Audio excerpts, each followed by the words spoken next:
Olá, estamos no nosso segundo episódio do Eleva Talk com uma super convidada, uma pessoa que eu admiro demais como professora, e ela que é professora da Universidade Federal da Bahia, doutora Patrícia Martins, que está aqui com a gente. Nós vamos falar sobre a neuropsicologia no Brasil. O nosso tema principal é os avanços da neuropsicologia no Brasil e as perspectivas futuras dessa área que tem ganhado cada vez mais relevância nas práticas clínicas, na educação e na saúde pública. Eu já sei que tem muita gente animado para saber o que nós vamos falar aqui. E acredite, é muito conteúdo de qualidade, a gente vai trazer ciência, vamos quebrar essas barreiras que muitas vezes existem das universidades, das clínicas, para a gente falar sobre temas tão relevantes. E agora eu vou falar um pouco sobre o currículo da professora Patrícia, né? É um currículo extenso, né? E eu vou tentar ser o mais sucinta possível.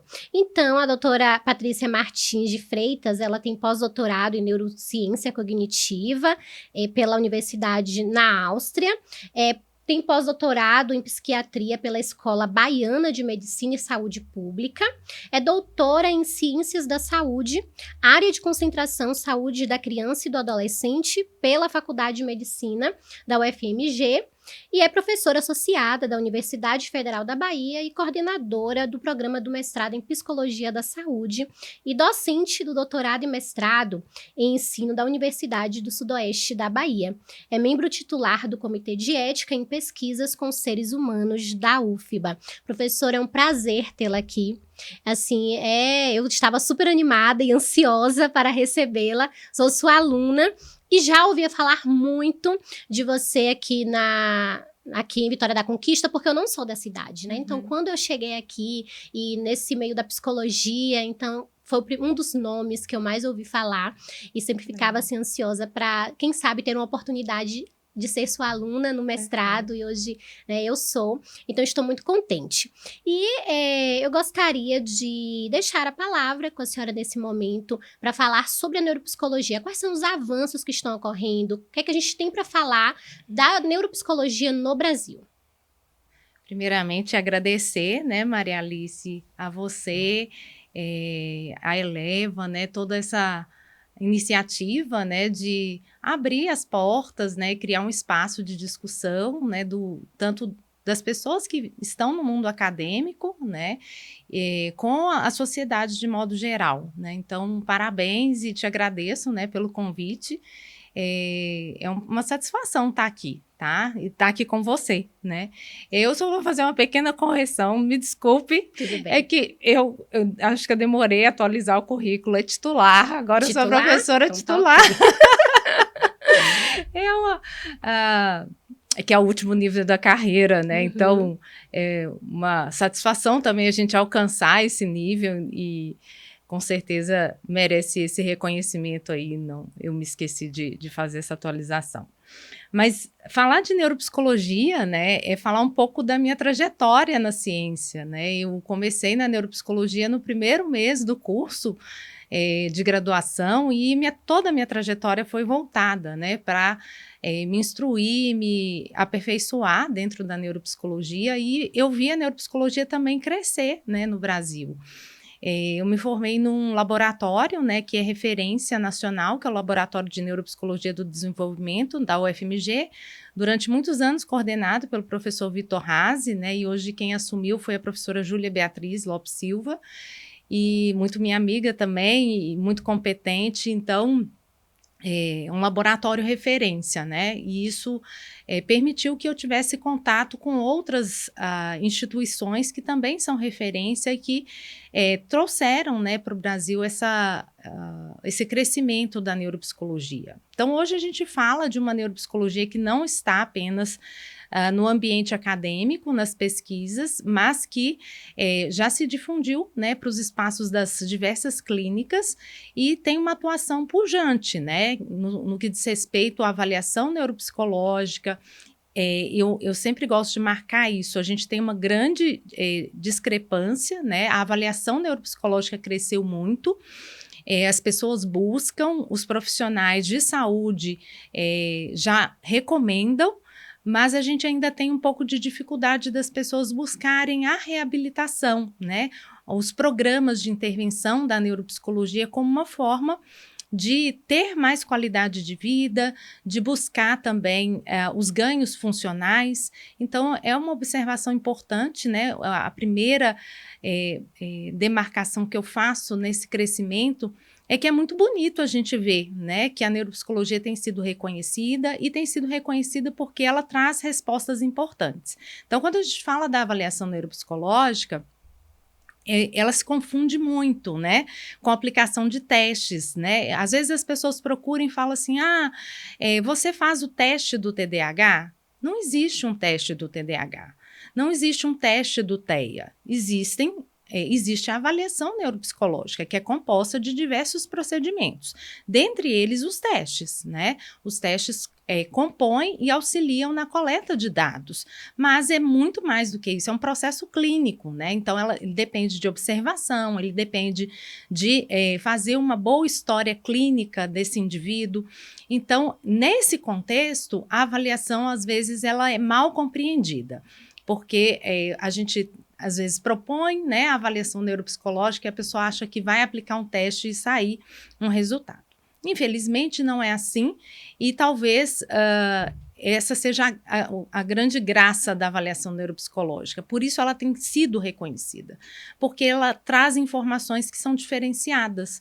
Porque quando você aplica um teste, você tem um resultado numérico, né? Então, o desempenho da memória do indivíduo foi um score de 20. Né? O que significa esse 20? Ele precisa ser interpretado.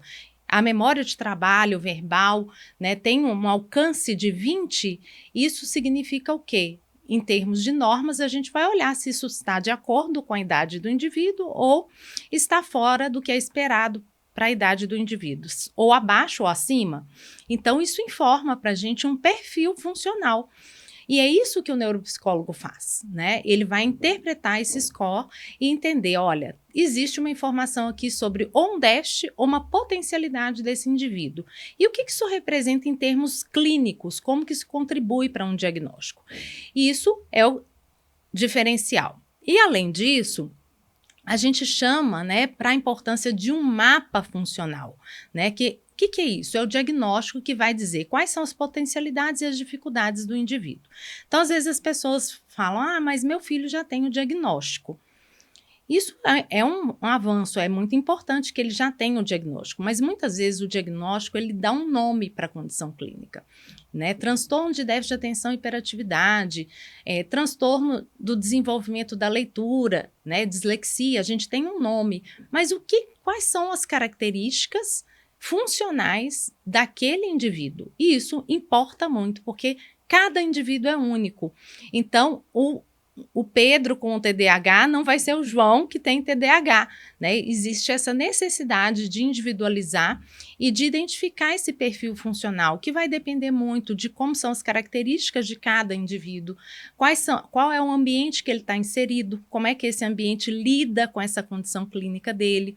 Então, tudo isso faz muita diferença na hora de interpretar aquela condição clínica. E por isso a avaliação neuropsicológica ela dá respostas tão importantes e que favorecem, inclusive, a tomada de decisão, não apenas dos médicos, mas principalmente do neuropsicólogo ou do psicólogo que for fazer a intervenção, que é identificar onde precisa ser feito o trabalho, né? Quais são as funções que precisam ser desenvolvidas, ou qual a estimulação que é necessária, ou até mesmo aqueles comportamentos que estão ali, mas que precisam ser retirados, como um comportamento de agressividade, ou um comportamento de autoestimulação excessiva. Enfim, diversos componentes que são partes de um repertório e que às vezes são disfuncionais, né? A birra muito intensa, tudo isso, de alguma forma, pode trazer grandes prejuízos, né? E essa contribuição, ela se dá tanto no âmbito da saúde quanto no âmbito das escolas, né? Um outro trabalho que é muito importante da neuropsicologia e que a avaliação neuropsicológica contribui é a adaptação escolar. Então, a gente só vai conseguir dizer, né, para o professor se precisa estimular mais uma determinada função, se precisa como trabalhar o ganho de atenção daquela criança no contexto escolar a partir de uma boa avaliação neuropsicológica. Então, esse é um aspecto que eu acredito que avançou muito nesses últimos 25 anos, né, de neuropsicologia no Brasil. A gente tem muitas limitações ainda, principalmente no que diz respeito, né, ao desenvolvimento de instrumentos, né, à validação dos instrumentos e como todo avanço também tem preocupações. A gente já observa, né, que no campo da neuropsicologia, que cresceu recentemente e muito rápido, né, a gente também observa já aquele crescimento no mercado de profissionais que ainda não têm um conhecimento tão profundo ou que não têm tanta experiência e que inicia na neuropsicologia, às vezes, com alguns equívocos, né? Então, uma coisa que eu gosto muito de falar, nesse contexto que a gente tem vivenciado, é a importância dos relatórios bem feitos, né? Então, um relatório de avaliação neuropsicológica, ele tem que ser cuidadoso, mas a gente tem visto relatórios que são excessivos, né? Que não respondem bem à narrativa clínica do paciente e, ao mesmo tempo, tem um volume de páginas muito expressivo, né? Então, relatórios de 40 páginas, né, que não atendem à demanda clínica daquele indivíduo, isso não faz sentido, né?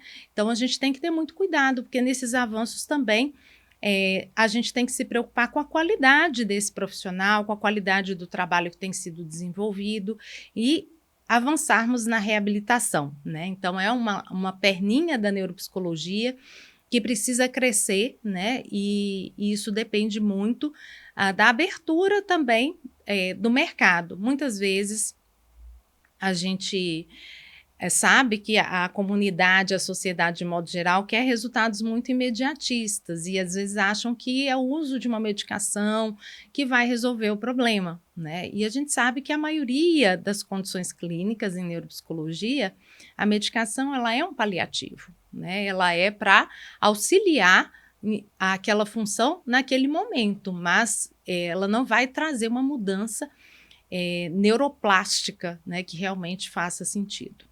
E quando fala sobre essa questão da reabilitação, penso muito nos clientes que chegam pra gente na Eleva, as famílias, né, que chegam assim um pouco confusas, porque tem ali um laudo solicitando uma avaliação neuropsicológica, mas eles não sabem qual o caminho, o que é uma avaliação neuropsicológica. Sobre a reabilitação também, quando o profissional fala da reabilitação, essas famílias ficam confusas, vão buscar muitas vezes, não sempre, mas em algumas vezes, caminhos mais fáceis, que é o caminho da medicação.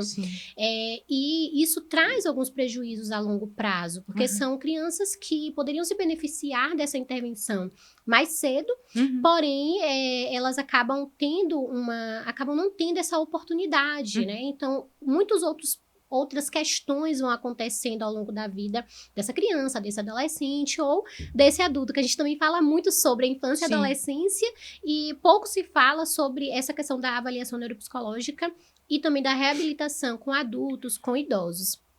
E aí, pensando nessas questões relacionadas à neuropsicologia, eu não posso deixar de perguntar sobre o grupo de pesquisa Neurônia, porque a partir do que você falar a respeito dele, eu tenho várias outras perguntas para fazer também. Como que surgiu? Eu sei, lá na Eleva nós temos algumas estagiárias que elas são do Neurônia. Eu vejo também, assim, o raciocínio clínico delas, sabe? É um diferencial muito grande. Eu vejo quanto que o Neurônia, ele traz isso de diferencial para os alunos. Então, eu queria saber, professora, como que surgiu, como é que funciona o Neurônia, para todo mundo aqui saber um pouco mais a respeito. Ótimo. Neurônia é um terceiro filho que eu tenho, né? Eu tenho 2 filhas, mas o Neurônia é uma certa maternidade que a gente desenvolve, né, com um grupo de pesquisa. Já são várias gerações, né? Ele surgiu em 2012, quando eu vim para a Vitória da Conquista, né, eu já era professora da Federal do Recôncavo da Bahia, e lá eu tinha um grupo, né, e quando eu vim para cá, eu pensei, né, hora de recomeçar, agora é outro grupo, né, e outro nome, e tudo diferente, né, E foi uma satisfação muito grande a gente olhar hoje toda a história do grupo e ver que quando começou eram muitos anseios, né? Muita vontade, mas ao mesmo tempo muita insegurança, né? Uma instituição nova que eu tinha acabado de chegar e sem muita expectativa ainda, né? Então o grupo surgiu, a gente não tinha uma sala específica, né? Tinham os alunos da primeira turma do curso de psicologia e eles se interessaram, né, pela temática. Logo que eu abri a seleção, o grupo já começou, né, com 12 alunos, né? Eu brincava que eram os 12 apóstolos, né? E foi tudo muito produtivo, porque logo que a gente começou em 2012, eu procurei, né, o CAPS-IA, e a gente fez a primeira parceria de atendimentos clínicos, né? Então, era uma ânsia maior que o grupo tinha, o grupo de alunos tinha muita ânsia em relação a conhecer a clínica da neuropsicologia, aprender, desenvolver, né, esse raciocínio clínico. Então, eu fazia os atendimentos dentro do CAPS, né? E os alunos acompanhando, e foi assim desde que começou, né? E isso é uma coisa que eu presentei os meus alunos com essa oportunidade, né? De não apenas receber as orientações, mas também assistir os atendimentos. E eu acredito que isso é um motivador muito forte, né, para eles continuarem e se interessarem de fato pela neuropsicologia. Alguns desistem, alguns falam, não é para mim, porque a clínica da neuropsicologia, ela não é o tempo todo uma grande satisfação. Ela tem muitos desafios, né? Então a gente lida com crianças, adolescentes, né, adultos, idosos que têm um repertório atípico. E o repertório atípico, na maioria das vezes, ele é muito desconfortável, né? Ele é desconfortável porque ele exige muito do profissional e ele exige até de um repertório que não é esperado, né? Então, às vezes você vai atender, a criança não senta, ela não quer sentar, ela se recusa a fazer as atividades, ela ainda não tem esse repertório de uma tarefa de lápis e papel. Então, tem várias coisas, né, que são importantes de entender o quão desafiador né? Eu sempre, no ambulatório de neuropsicologia do desenvolvimento, que faz parte do neurônio, a gente sempre atendeu criança e adolescente, mas eu atendo tanto o adulto quanto o idoso. E a gente também tem situações inesperadas, né? Então, diante de pessoas, né, que já apresentam quadros demenciais, né, ou mesmo, né, alterações motoras do Parkinson, a gente tem que fazer muitas adaptações, porque nós não temos todos os recursos da neuropsicologia adaptados para esses indivíduos. Então, são questões muito particulares da neuropsicologia. E o neurônio, ele permitiu isso, né, que desde 2012, né, desde a primeira turma aqui em Vitória da Conquista, a gente tem a formação, né, de estudantes que gostam e se interessam pela neuropsicologia, e muitos foram para o mercado, né, com essa formação. Então, eles têm tanto a formação de pesquisa na iniciação científica e a extensão, que é o ambulatório, né, que é onde a gente faz toda a parte clínica.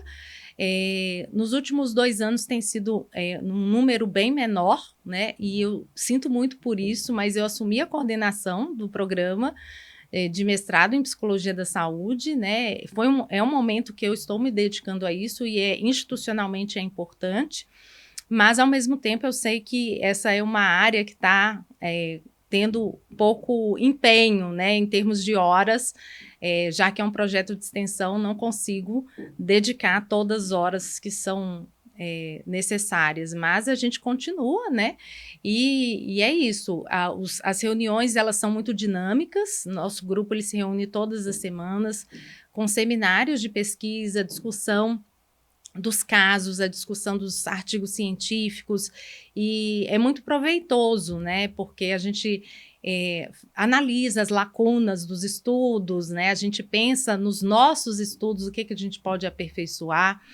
E eu me sinto muito orgulhosa, né, de ter enfrentado, né, os desafios de criar um grupo de pesquisa numa cidade que eu não conhecia ainda muito, né, buscado o CAPES e IA, que sempre foi muito parceiro nosso, e, ao mesmo tempo, né, atuar na formação de diversos profissionais, né? Então, tanto em cursos de especialização quanto no mestrado, a gente tem tido essa satisfação, né, de ser um veículo, né, de promoção desse conhecimento de neuropsicologia de forma qualificada, né? Então, isso é um orgulho mesmo. E é um diferencial, assim, eu digo, porque eu, antes de entrar no mestrado, eu não vinha de um processo, eu já tinha um tempo de formada e não vivenciei essa questão da pesquisa na época da graduação, como eu gostaria. Não tive oportunidade, porque por ser também uma faculdade particular, enfim, não tem essa questão da pesquisa como é na pública. Então, eu senti muita dificuldade ao ingressar no mestrado, logo no início, na questão da pesquisa, e participando agora do Neurônia, assistindo, né, vendo ali as discussões, alunos de graduação, é sensacional, aquilo ali é aula, toda segunda-feira é aula, né, é um aprendizado contínuo. Então, são alunos que vão sair da graduação muito mais capacitados, muito mais qualificados, e também até mesmo para continuar na área acadêmica, né, ao ingressar no mestrado, por exemplo.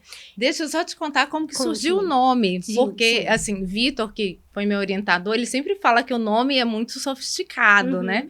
E o nome Neurônia, ele surgiu exatamente no momento que eu estava correndo na esteira, e eu falei assim, gente, como é que vai ser o nome desse grupo, né? E aí eu falei assim, nossa, Neurônia é forte, né? E comecei a trabalhar nessa sigla, né? Tem algumas pessoas, inclusive, que acham que é o feminino de neurônio, porque eu sou a coordenadora. Mas não é. É Neurônia, é Núcleo de Investigações Neuropsicológicas da Infância e da Adolescência, né? Então, nosso objetivo principal, em termos de pesquisa, se concentra realmente em criança e adolescente, né? Que é a minha trajetória principal. E eu acredito muito, principalmente nesse potencial das intervenções, né, com crianças e adolescentes. A neuroplasticidade, ela é muito favorável, então... E eu gosto muito, né? Eu gosto de trabalhar com criança, com adolescente, e não podia ser diferente na questão da pesquisa. Nossa, eu também gosto. Assim, eu gosto muito da infância e da intervenção precoce. Só que as crianças que eu acompanho estão crescendo, eu estou acompanhando elas. Eu falei, eu tô acompanhando, vai, né? Seguindo. Mas vou seguindo, mas o coração, mesmo assim, é na intervenção precoce. Por ver também todas as possibilidades, né, de avanços, de desenvolvimento mais rápido diante dos nossos objetivos, dos alvos ali da avaliação, do plano de desenvolvimento. Então, a gente vê nessa intervenção o desenvolvimento acontecendo de forma muito mais rápida, por conta da neuroplasticidade, enfim. Então, é uma fase que eu gosto muito de trabalhar, e claro que estou, assim, gostando também, estudando até muito mais sobre essa questão, né, da adolescência. Sim. Porque no autismo, né, que é o público que eu atendo, mas, de fato, a intervenção precoce, ela tem o meu coração, né, tem um lado meu, assim, muito forte, pulsante pela intervenção precoce. E falando sobre a questão do Neurônia, sobre as parcerias, queria saber um pouco a respeito Você coordena uma rede de pesquisa com instituições de várias regiões do Brasil. E como é que essa rede se estruturou? Quais são os principais objetivos, desafios, essas cooperações também e articulação com o SUS, com o município também, como que funciona, como é que as pessoas que estão nos assistindo podem saber mais a respeito. E eu acredito que é uma informação bacana, assim, para a gente compartilhar para algumas pessoas que não estão ali dentro da universidade, mas que podem se beneficiar disso também fora dela. Sim. Né, em termos de parceria, né, a gente tem parcerias com a UFMG, né, desde que eu saí, né, oficialmente, me desvinculei, né, do laboratório, minha filiação continuou como pesquisadora, colaboradora, e sempre que é possível, né, eu e o Vitor, a gente tem colaborações, né, com a Júlia também. Então, A UFMG é uma grande parceira, né? E o nosso foco, né, tanto com a UFMG quanto agora com a URGS, né, que é o projeto do Marco, né, o Marco e o Marco S, que são instrumentos que estão sendo validados, né, na investigação e avaliação da cognição numérica, né, da aprendizagem matemática. O foco é a aprendizagem, né? Então, esse também é um tema de pesquisa que eu atuo, né, que são os transtornos de aprendizagem. Então, a gente tem trabalhos tanto com a dislexia quanto com a descalculia. E essa parceria, né, no Brasil, ela tem sido voltada para a questão dos estudos de cognição matemática, né, em especial esse com a URGS e com a UFMG. A gente colabora com esses professores, que é a Luciana Corso e o professor Vitor Razi, e também temos uma colaboração recente com a professora Marcela Mansur, né, para um estudo de personalidade, né, um instrumento de personalidade que a gente vai trabalhar junto na validação, né. Então, esse é para crianças, né, crianças e adolescentes, então algo bem interessante, né, e que não é neuropsicologia propriamente dita, mas a gente também vai colaborar com ela. A psicometria também é algo que não consegui simplesmente deixar de lado. Como neuropsicóloga, sempre trabalhei com desenvolvimento de instrumentos e escalas, então acabo que também colaboro com os colegas. E fora, né, isso, a gente tem uma rede que essa sim é uma coordenação minha, que é sobre seletividade alimentar, né, no autismo e em crianças típicas. Então, esse projeto é um projeto grande, né, que envolve pessoas profissionais, né, de diversas áreas, tanto pesquisadores, a gente tem pesquisadores da UFJF, né, a Federal de Juiz de Fora, a Federal do Ceará. Temos aqui na UFBA, né, 2 colaboradores, professora Márcia Alves, da nutrição, professor Leandro, né, Freitas, que é meu irmão, mas a gente trabalha junto, e ele com a parte da genética. Então, esse estudo, ele busca, né, investigar a multicausalidade, né, da seletividade alimentar. E para investigar essa multicausalidade, a gente vai buscar, né, diferentes variáveis, né, para entender o que realmente explica, ou que explica mais, né, dentro de um modelo multicausal. A gente, na verdade, busca entender o que explica mais, quais são as variáveis que estão pesando mais no modelo, né. Então, a seletividade alimentar, ela tem uma característica muito interessante, porque as pessoas acham que a presença da seletividade alimentar, ela é um ponto forte no diagnóstico do transtorno do espectro do autismo, e não necessariamente.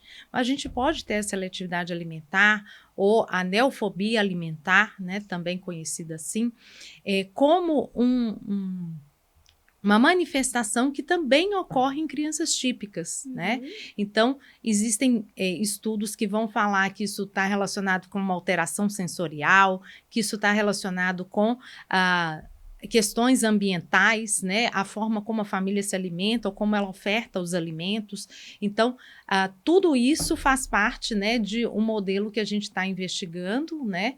E que a gente começa em breve, inclusive, né? Quem tiver interesse, a gente em breve vai estar divulgando nas nossas redes sociais a forma de participação, né? Que é um projeto que já começa agora em junho, e que tem essa rede maravilhosa, né, que a gente pretende aí trazer uma contribuição maior, já que a gente tem, né, diferentes estados, diferentes regiões participando. Que ótimo. Era um dos pontos que eu iria perguntar, era justamente sobre a seletividade alimentar e sobre o projeto, porque no primeiro episódio nós recebemos Anne, ela que é nutricionista, também atua com a questão da seletividade alimentar, e era um ponto para quando pensei em você para o podcast, também pensei na questão do projeto relacionado à seletividade alimentar. E quais são as implicações práticas, assim, dos achados, né, relacionados à seletividade alimentar, para que a gente possa falar para as famílias que acompanham, por exemplo? Primeiramente, o que a gente observa, né, que a presença de um repertório seletivo na alimentação, as pesquisas apontam como uma privação de nutrientes, né? E a privação de nutrientes, ela tem impactos no neurodesenvolvimento.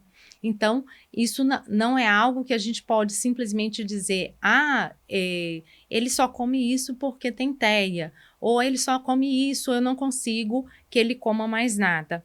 Tá? A gente não pode simplesmente se acomodar nessa condição, porque a ausência, né, de nutrientes ela está relacionada com diversas alterações do sono, alterações do humor, né, dificuldades em outras questões fisiológicas, como a própria questão intestinal, né? Então, de fato, não é algo que a gente pode simplesmente dizer tá tudo bem, ele tem TEA ou ele não tem TEA, não come porque ele não aceita, porque ele chora muito. De fato, isso não é possível, né? Então, é uma preocupação que a gente tem que ter de efetivamente, né, promover um ganho funcional para diminuir a seletividade ou mesmo eliminar, né? Então, o comportamento de seletividade ele não é um sintoma do TEA. Ele é uma consequência, sim. Ele pode ser consequência de outras questões também. Inclusive, a gente tem, né, em crianças típicas. Então, o que a gente não pode é achar que isso é uma condição daquilo que a criança apresenta e por isso não se fazer nada. Tá? Isso é importante, assim, porque geralmente quando se pensa, né, no TEA, associa muito também a seletividade alimentar. Então, tem seletividade alimentar, pode ter transtorno do espectro autista. E aí vem a avaliação neuropsicológica para auxiliar justamente, né, essa questão de identificar, ter uma hipótese diagnóstica do TEA, de fazer encaminhamentos mais diretivos, né, através do raciocínio clínico. Sim. Então, eu vejo que a gente precisa falar mais sobre a seletividade alimentar e não só no TEA, mas também em pessoas típicas, né, pessoas que apresentam e o impacto disso na vida dessas pessoas também, dessas crianças, desses adolescentes e como essas famílias podem estar lidando e buscando acompanhamento mais adequado para elas. E aí, já na sua aula, né, eu já ouvi falar sobre o neurofeedback e eu coloquei como um ponto de referência para a gente entender aqui, porque como é algo novo, né, que a senhora até falou na aula que já existe há muito tempo, certo? Mas para todo mundo é algo muito novo, as pesquisas, enfim. Então, o que é o neurofeedback? Qual o impacto dele? Qual a importância dele para o desenvolvimento? Eu gosto de falar do neurofeedback, né, para que as pessoas entendam o que de fato é, né, e a gente consiga romper com alguns mitos, né. A neuromodulação, em geral, ela é muito atrativa, né, que ela desperta aquele interesse e aquela expectativa de que as coisas vão se resolver rapidamente. E, inclusive, às vezes é vendido com expectativas muito mágicas, né? Então, eu acho importante a gente falar de neuromodulação. O que a gente, né, conhece, assim, né, existem diversos tipos de neuromodulação, mas e o neurofeedback é uma delas, né? Existe a neuromodulação com a estimulação elétrica transcraniana, com a estimulação magnética transcraniana. O próprio neurofeedback tem diferentes tipos, então a gente tem usando o EEG, né, que é o eletroencefalograma, que utiliza um amplificador. A gente tem usando, né, os aparelhos que trabalham com fluxo sanguíneo, que conseguem, inclusive, fazer uma neuromodulação mais voltada para as áreas subcorticais, né? Então, a gente tem o córtex, que é a área mais superficial do encéfalo, e a gente vai ter as áreas subcorticais, que às vezes também são importantes na neuromodulação, mas nem sempre os aparelhos alcançam. Então, o aparelho de EEG, ele trabalha com padrão elétrico, e por isso, ele só vai captar aquilo que vai ser emitido ali corticalmente, porque ele pega o que está sendo passado por meio do couro cabeludo. Então, o nosso padrão elétrico, ele pode ser captado a partir de eletrodos, né, que são implantados no couro cabeludo e a gente consegue identificar qual é o padrão de onda que está sendo emitido. A partir dessa identificação, a gente sabe quais são as ondas que são necessárias serem moduladas, ou seja, aquelas que precisam aumentar, aquelas que precisam diminuir. A partir disso, isso só é possível com o aparelho que faz a amplificação, né? Porque a gente não tem passagem elétrica, né, no couro cabeludo. Senão a pessoa vai achar que colocando a mão vai sentir alguma coisa. Não é. Então, essa sincronização, né, dos neurônios no córtex é permitido, né, que a gente identifique pelo EEG. Identificou, a gente vai estabelecer qual é o padrão de onda que vai ser treinado. Esse padrão, ele vai ser treinado a partir de exercícios que vão ser dados por vídeos, por jogos, ou simples tarefas de, por exemplo, deixar 2 barras, né, que estão sendo apresentadas na tela na mesma altura. Né? Então, as tarefas são tarefas ou mais simples ou mais lúdicas. O que importa é que, a partir do momento que o indivíduo começa a emitir o padrão de onda, que é desejado, que precisa ser alcançado, ele vai receber o reforçador. Né? O que é o reforçador? É um emoji, é um som, né? É uma figurinha, né? São todos, são formas, né, de dizer para aquele indivíduo que ele está indo bem, que ele realmente está produzindo o padrão de onda que é desejado. Quando se trata de crianças, né, talvez até adolescente, isso nem precisa ser diretamente conhecido. Eles não precisam saber que eles estão treinando ondas, né? Mas às vezes com adultos isso é esclarecido. O ponto central, então, do neurofeedback é, primeiro, a gente ter o padrão de ondas, que a gente sabe que está em déficit, e saber qual vai ser treinado, tá? E a partir daí, o procedimento é um procedimento de um condicionamento operante, ou seja, o indivíduo começa a produzir um padrão de ondas que a gente vai monitorar pelo o padrão de ondas do EEG e ele vai receber os reforçadores a partir do momento que ele alcança aquele padrão de ondas. Os protocolos do neurofeedback, eles são variados, tá? Mas, em média, né, os protocolos que já são consistentes, como o protocolo do TDAH, que é um protocolo da razão teta-beta, ele é um protocolo de média 40 sessões, né? As sessões, elas não são muito longas, normalmente são sessões de 30 minutos, o que demora mais é a montagem do equipamento, né, a montagem dos eletrodos, mas o treino não é muito longo.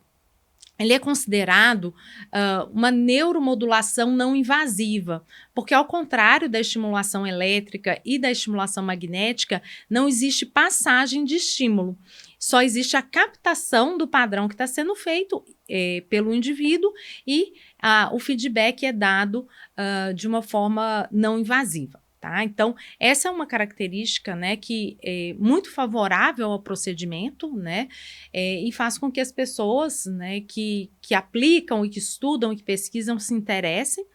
A gente tem hoje muitos estudos com transtornos de aprendizagem, com o TDAH, muitos estudos com epilepsia, fibromialgia, alguns estudos.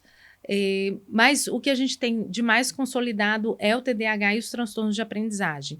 Com TEA, né, a gente acabou de fazer uma meta-análise que mostra favorável ao neurofeedback, mas com algumas limitações, né? A gente tem publicação, né, de 14 estudos. Essa é uma primeira restrição. Não tem muitos estudos ainda com aplicação de neurofeedback com TEA. Uhum. E a característica dos indivíduos, né, é sempre com perfil cognitivo preservado, nível de suporte 1. Então, essa é uma restrição importante, que também faz com que a gente reflita, né? O neurofeedback é para qual público, né? Ele atende qual condição clínica, as respostas, né? Elas melhoram quais funções.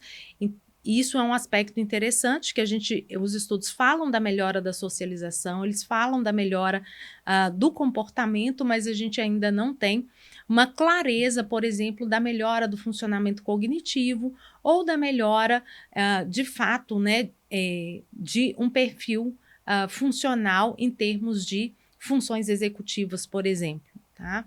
É bem específico para questões associadas à socialização.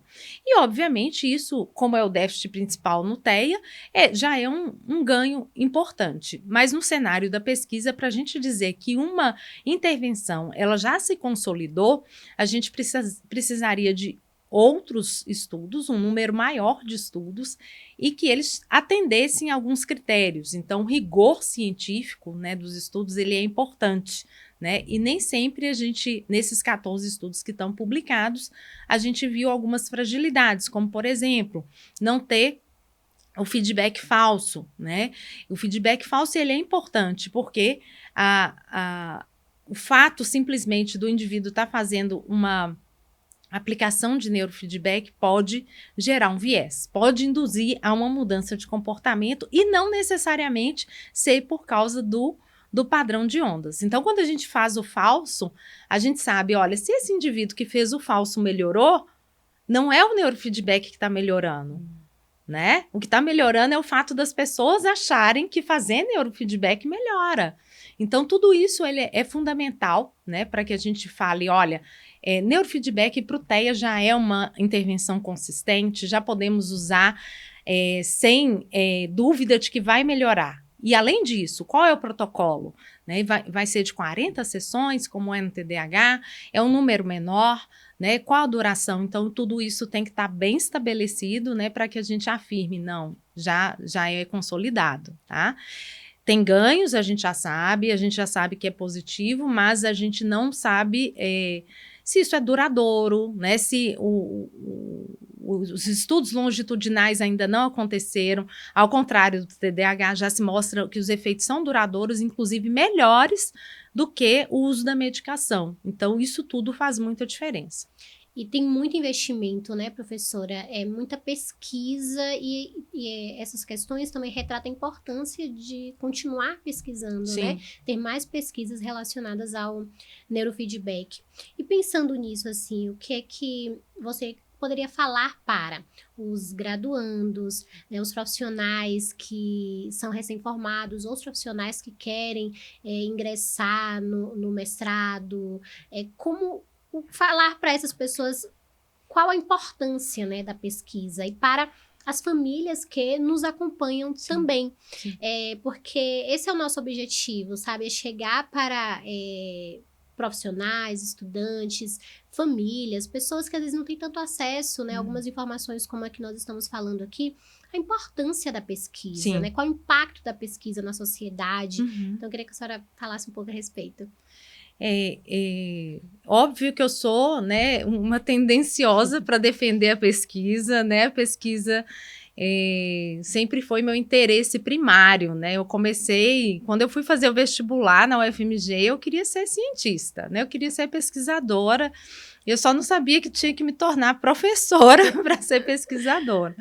Então, assim, o que eu vejo é que o cenário, né, de pesquisa em neuropsicologia, ele é muito rico, ele tem muitas potencialidades, né? No próprio neurônio, né, a gente pesquisa, né, os transtornos de aprendizagem, né, dislexia, descalculia, ansiedade matemática, o TDAH, né, a gente teve um projeto comparando TDAH com autismo, né, que foi um projeto longo, né, de 3 anos.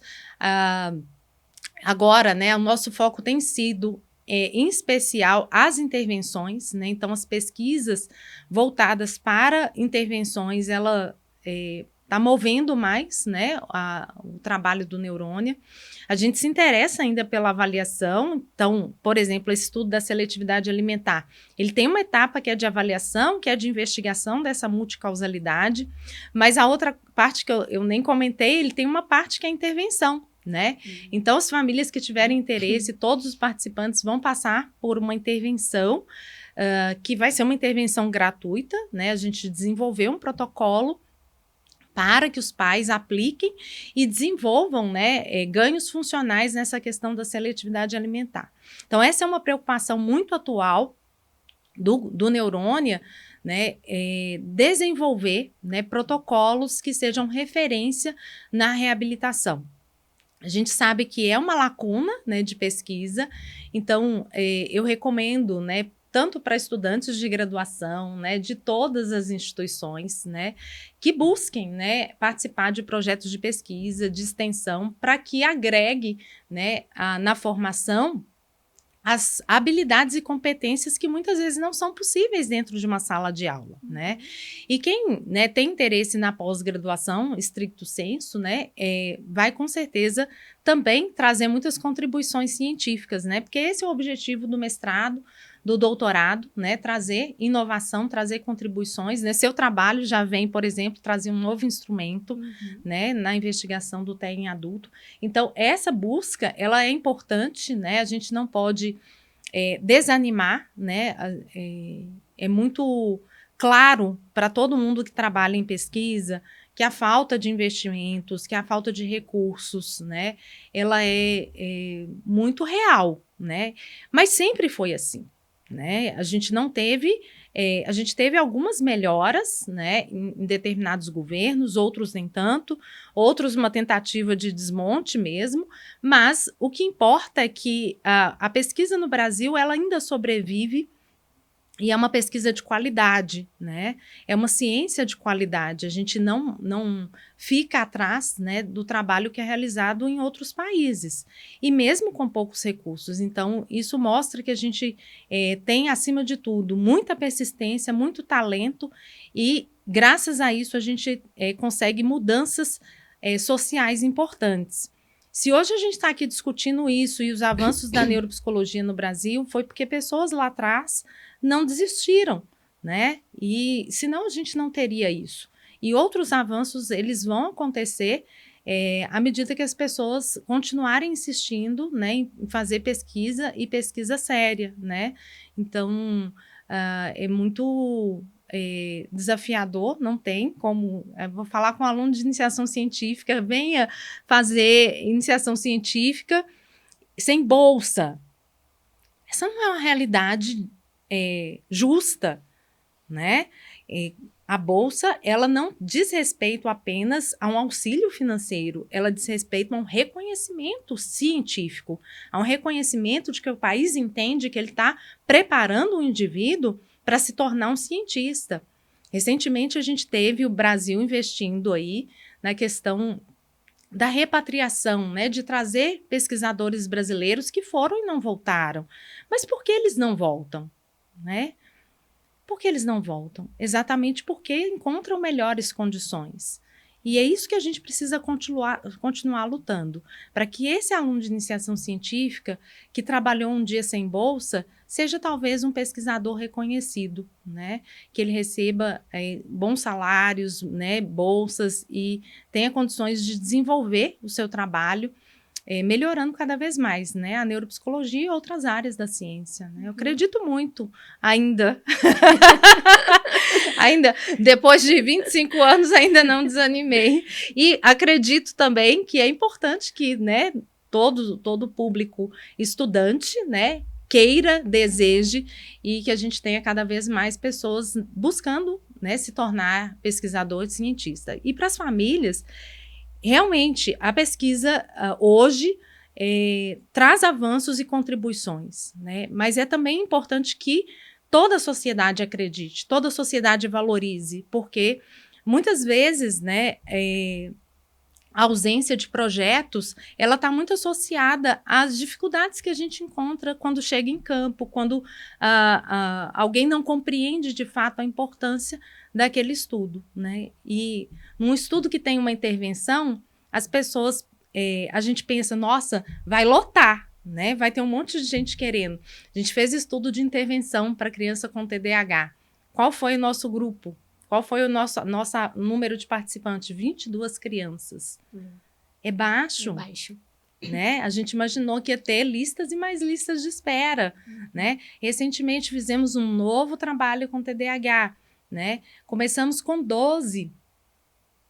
Então, será o que move, né, as pessoas? Será que ainda vamos ficar presos a essa expectativa de que a medicação é a única forma de melhorar as condições de crianças, adolescentes e talvez, inclusive, de adultos, né? A gente sabe que toda medicação, todo psicofármaco tem efeito colateral. Então, a gente precisa sair um pouco, né, desse modelo, não necessariamente abandonar, mas a gente também experimentar outras estratégias. Sim, e quando a gente fala assim de pesquisa, eu particularmente, né, eu sempre quis ingressar no mestrado, e foi uma década, né, porque eu formei há 10 anos, e eu sempre, era muito latente em mim, eu pensava, nossa, mas será que vai rolar? Será que vai dar certo? E quando eu ingressei, eu sabia que isso é um diferencial para mim, eu tinha certeza disso, né, porque eu vinha de um processo e que eu sempre quis e sabia como funcionava, então amigas que hoje já são, já tem pós-doc, né, em outras áreas também, e que sempre eu via o universo da pesquisa, era muito próxima disso, né, acompanhando elas ali. Então, quando eu ingressei no mestrado, que foi assim uma alegria muito grande, hoje eu vejo o quanto isso ampliou a minha percepção, né, o meu nível de conhecimento sobre tantas outras questões importantes, até mesmo o meu raciocínio clínico com as crianças, não apenas as especializações que eu fiz, a minha prática, mas o quanto a ciência tem a contribuir nessa questão do raciocínio clínico do profissional. Sim. E eu digo isso porque muitas pessoas falam, mas por que fazer mestrado se você não vai ser professor, né? Se você não quer ser professor, e eu falo, gente, é um universo que você vê, você abre os olhos para tantas outras coisas que você não pensou que ia enxergar daquela maneira. Então, isso agrega, obviamente, em como você, na sua prática, né? Agrega em como a gente vai receber uma família, em como a gente vai intervir com o cliente.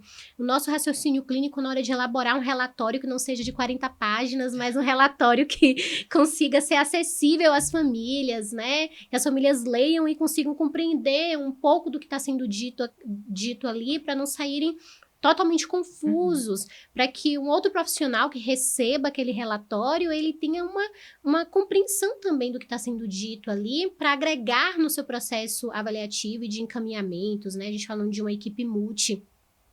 E falar sobre a neuropsicologia é muito importante. Inclusive, eu sempre tive vontade de fazer especialização, acabei fazendo outros, que foi análise de comportamento, mas essa tá na minha listinha. Eu falei, olha, no processo aí, quem sabe eu vou fazer a especialização em neuropsicologia, mas pensando justamente sobre o impacto, sobre a importância dela, né? O raciocínio ali, até mesmo na análise do comportamento, o quanto ela vem a agregar naquele olhar para uma investigação, que na realidade, quando a gente fala na análise do comportamento, no meu caso, da avaliação, para intervenção. Sim. Mas o quanto a neuropsicologia também vem agregar nesse raciocínio clínico, para entender essa criança, falando da criança, né, como um todo. Exato. Né, e não uma parte do que precisa ser avaliado, do que precisa ser colocado em prática ali com ela. Professores, estamos chegando ao final, e assim, eu ficaria horas aqui lhe ouvindo. Nem me fala. Uma aula assim maravilhosa.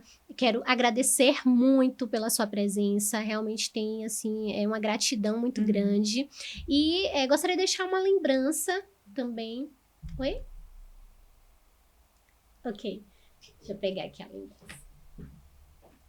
Uma lembrança. Obrigada.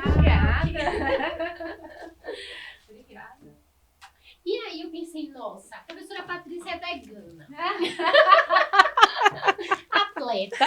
Ai, meu Deus. Vegana, atleta. Eu tô curiosa. Então, que poder... Come chocolate? E aí... de cacau, gente, que delícia, viu? E aí, esse é vegano, tá? Eu não posso errar. E é isso, eu queria agradecer muito, tá bom? Se a senhora quiser falar alguma coisa para o público, para as pessoas que estão nos assistindo, sobre a neuropsicologia, enfim, né? A palavra é toda sua. Primeiro, agradecer, né, imensamente, não apenas o convite, né, mas essa satisfação, né, de ter essa troca, né, e poder falar um pouco do meu trabalho, né, que é um trabalho que aqui em Conquista já tem, né, uma consolidação, e é uma satisfação não apenas, né, saber que a gente consegue formar indivíduos que vão para o mercado de trabalho. E isso é uma coisa que eu acho que é muito importante, que o aluno de iniciação científica, o aluno de mestrado, ele vai para o mercado de trabalho, né? Ele está nas clínicas, ele está no próprio consultório, né? E às vezes ele está até no SUS, né? Que sempre foi uma grande preocupação minha, você inclusive mencionou isso e eu não comentei, mas... a gente, inclusive, tem parcerias, né, com o município, convênio do programa, né, de mestrado em Psicologia da Saúde, né, agora a gente está fechando o primeiro módulo de capacitação, né, de profissionais do CAPS-IA, e a gente vai oferecer, né, para o CAPS 2 também, especificamente sobre a questão do TEA, né, mas nossa parceria sempre é de longa data, né? Então a gente se preocupa com essa transferência mesmo, né, de conhecimento que a gente produz na universidade diretamente para o SUS, né? Tentando ofertar não apenas o que a gente já faz, mas também melhorar os aparelhos que existem no que diz respeito ao serviço público, né? Que eu acho que é uma demanda muito grande, e ter profissionais qualificados nesses ambientes é fundamental, né? Então, a neuropsicologia é hoje, né, uma grande resposta da ciência a esse processo de investigação das diversas condições clínicas, né, que alteram o neurodesenvolvimento, ou que de alguma forma o indivíduo tenha lá, né, na sua idade adulta ou mesmo no envelhecimento, acontecido algo, né, que levou ele a ter alguma mudança no seu padrão cognitivo, no seu padrão de comportamento. Então, é fundamental que a gente busque o profissional neuropsicólogo, né? Não sem essa preocupação única e exclusiva de um diagnóstico, mas sim de conhecer quais são as dificuldades reais do indivíduo e quais são as potencialidades. E uma das informações que vai ser dada por meio de um relatório é como que a família vai lidar, né? A família vai ser orientada a como fazer, né, o manejo daquela condição clínica. Então, isso é muito importante, e é fundamental que a gente não perca isso de vista, né? Ter esse olhar da neuropsicologia hoje muito um alento de fato, né? Um alento, porque, do contrário, a gente diria para um indivíduo que ele tem mal de Parkinson, e isso é suficiente, mas a gente sabe que não é assim, né? A condição do Parkinson, a condição do Alzheimer, ou mesmo o TDAH num adulto, tudo isso precisa de uma avaliação detalhada, né? Da memória de trabalho, da linguagem, a linguagem receptiva expressiva, todos os seus aspectos fonológicos e lexicais, né? Então, a neuropsicologia não pode nunca, né, ser resumida a encontrar um diagnóstico, né? Então, isso é a característica principal, né? A gente estuda muito para poder fazer uma correlação entre o que o indivíduo apresenta e as suas alterações neurofuncionais, né? Então, é necessário que a gente utilize essa ferramenta corretamente. Sim, e tem muitos diagnósticos errados, né? Sim, eu pensei nisso aqui. Infelizmente. Agora, né? Porque até pessoas assim da convivência que falam, eu passei por uma avaliação, e muitas vezes não foi uma avaliação neuropsicológica, né? E com um diagnóstico, vamos supor, de autismo, Sim. de TDAH, que não tem todo um aparato ali de uma avaliação realmente para esse diagnóstico. Sim. E você identifica e observa quem é da área, que entende, né, que sabe, já percebe que aquelas características não fecham um diagnóstico. Isso é muito importante, né? Sim. Não são características, sintomatologias que fecham o diagnóstico, mas pessoas acabam tendo o diagnóstico fechado. E eu penso que isso implica também nas oportunidades, né, de pessoas que deveriam ter o diagnóstico para ter ali o benefício, né, da reabilitação, da intervenção, através do SUS, por exemplo, mas outras pessoas que recebem o diagnóstico não têm aquele diagnóstico, acabam tendo essas oportunidades, e outras pessoas que precisam acabam não tendo aquela reabilitação, né? Algo bem importante também para a gente discutir, né, e pensar. São dois elementos, os diagnósticos equivocados e o autodiagnóstico, né? Que também está muito comum, né? Então, as pessoas têm acesso à informação por meio da internet, que é algo muito positivo, né? Mas buscar se encaixar em algo, sendo que realmente não possui aquela característica clínica, é algo que tem sido muito comum, né? Então, a gente precisa ter atenção, né? Inclusive porque a pessoa ela não é só ter um diagnóstico, ela vai precisar de intervenções, né? E às vezes esses erros, eles levam a intervenções que também são errôneas, né? Então, não faz muito sentido. E é muito investimento, né? Assim, é investimento de tempo, investimento financeiro, né? Tem tanta coisa por trás que quando a gente fala de um diagnóstico, às vezes as pessoas não pensam o impacto disso, né? E da importância também de termos os profissionais capacitados, qualificados, e como a gente tem uma responsabilidade muito grande com essas famílias, até mesmo porque na reabilitação a gente trabalha muito com orientação parental também, né? Essa orientação parental, treinamento parental.